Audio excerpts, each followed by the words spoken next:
This is Mitzi Gunn. She engaged in harassing my family and I and took out restraining orders against me. She's also Facebook friends with all these powerful people like Dennis Rydell, our state representative, and Sean Boone, the Alamance County DA. So she lied, and she's actually been the one harassing me, her and her family. Dylan Reese, he lied for the Gibsonville police. Look at that. So when I attempted to seek accountability, I was criminally charged by the SBI.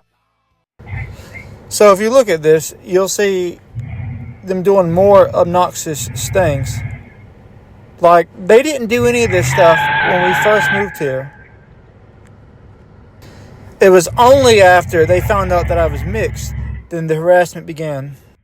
It has since escalated into stuff like this after Jeff Reese and his family lied for the police officer as a result. And I've just been advocating for myself. They've been allowed to just do whatever they want, harass us, and they face no consequences.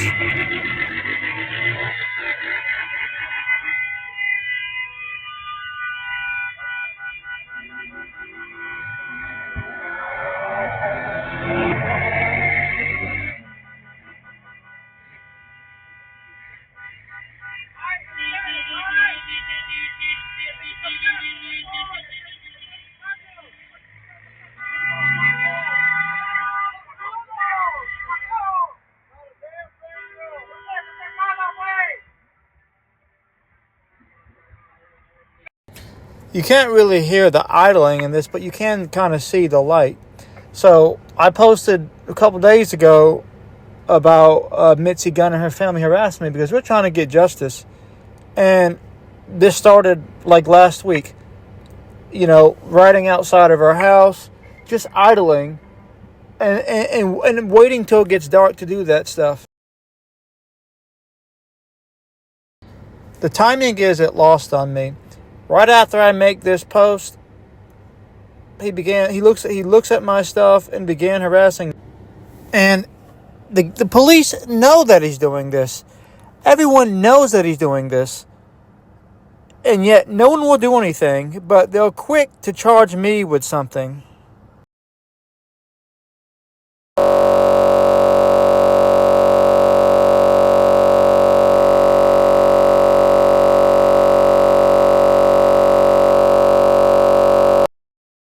I've been suffering harassment from the people that lied to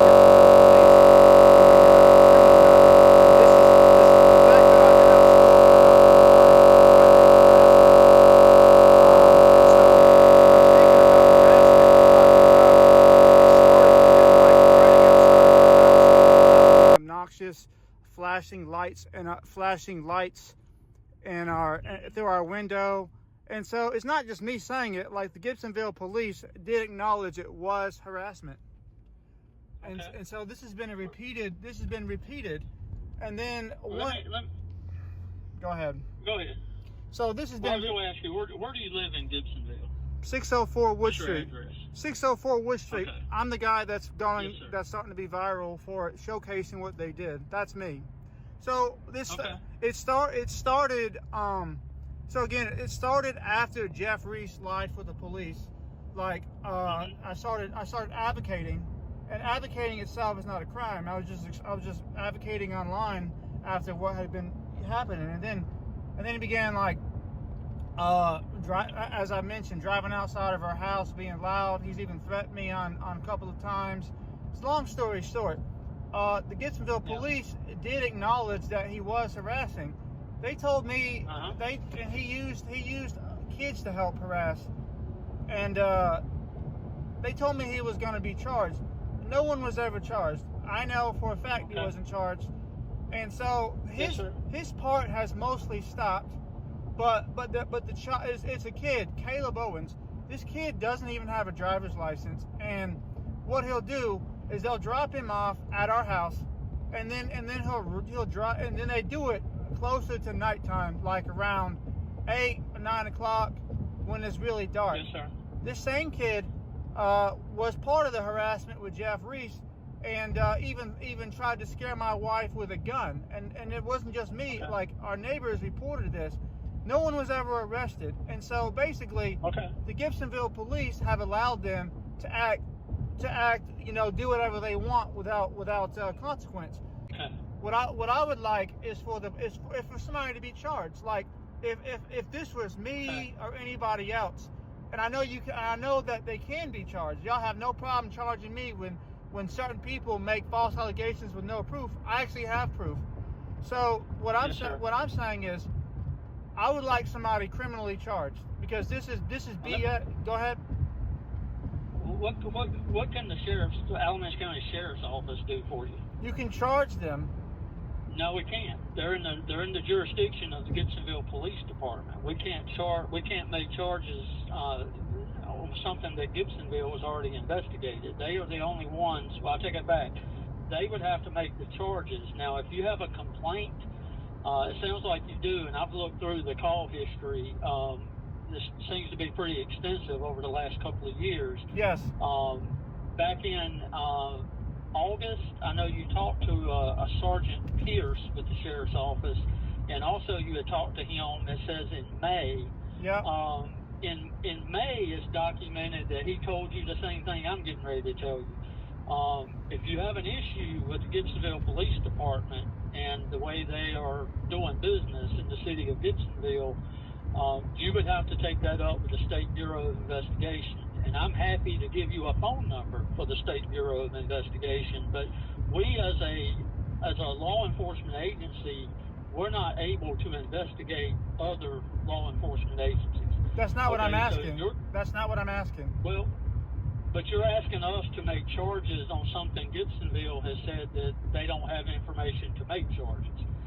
And if that's not true, then, my apologies, but we can't step in and charge them because Gibsonville is not going to charge them. Do you know what Does that make selective? sense? Do you know what selective enforcement is? Well, I do, but we can't govern what another municipality does. If their investigation, they deem that for whatever reason, I couldn't tell you because I don't work there and I don't know the officers, I don't know anybody that does, but if they deem that we're not making charges for whatever reason, we can't come in behind them and say, well, you're not going to make charges, we will. Okay? So you're in the city of Gibsonville, so Gibsonville is responsible for those charges. Now, if they're not making the charges that you feel are deemed necessary, then you would have to contact the State Bureau of Investigation to make that complaint against the Gibsonville Police Department. And I have a phone number of the SBI in Raleigh that I can give you to to get you on that path. But that's really all that I or the Sheriff's Office can do for you. Let me pause you for a second. Sure, go ahead. Because I want to. Yes, sir. Because I want to educate the audience, because this is going on my channel to document the interaction of. So, I've read information that suggests that you could, but that's not what I'm going to argue with you about. What I am going to say is that I've actually so the State Bureau of Investigation is in on it. So you can save your breath with that. And let me explain to you how All right. Well, that's the only advice that I'm going to give you, and I'm going to discontinue this conversation. What's your name, if sir? you want to talk to before you hang up. My name's Deputy Pascal. You have a badge number? For sure. What's your badge number, But sir? I'm not gonna. I don't have a badge number. You But don't I'm have not going to I'm not going to continue a conversation if the advice that I've been told to give you is to contact the State Bureau of Investigation. If you do not want to do that, that's up to you. But that's